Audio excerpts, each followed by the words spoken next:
So when I started out, the common theory was, okay, what is my hand, right?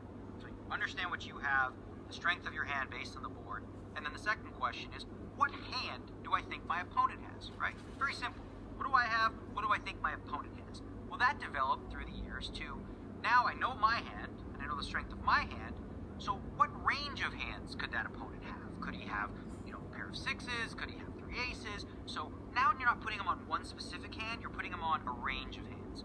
Well, that's evolved even further now to a point where poker is at sort of a really game theory based place where now I'm focusing on, in a situation, what range of hands could I have that my opponent may think I have, and what range of hands does my opponent have? So instead of playing, which was the very elementary version, my hand versus your hand, which became my hand versus your range, which ultimately becomes my range versus your range. And this is going to become important when we talk about situations where you'll have a range advantage. Certain boards where, you're more likely to have stronger hands than your opponent. It's very important to know this kind of stuff because it's going to affect how often we're betting, what frequencies we're deciding to go with based on understanding we have a range. They don't know exactly what we have. They have us on a range, we can have them on a range, and we need to play accordingly.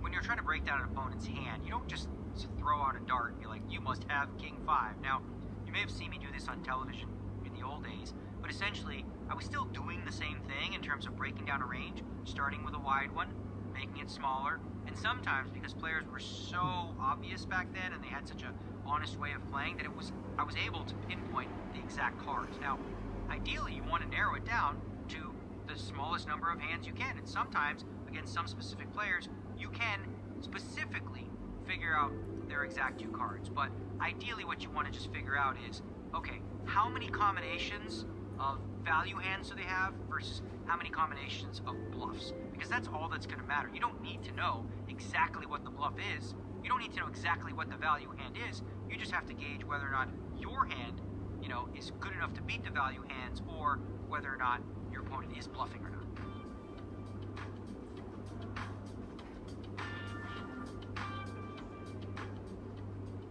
How long it takes to kind of figure out what range of hands your opponents play in certain situations.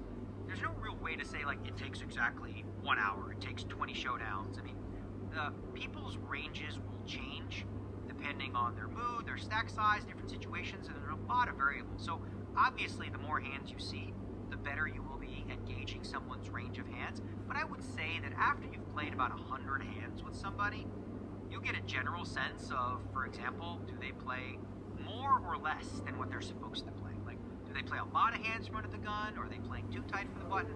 After about 100 hands, you get a general sense.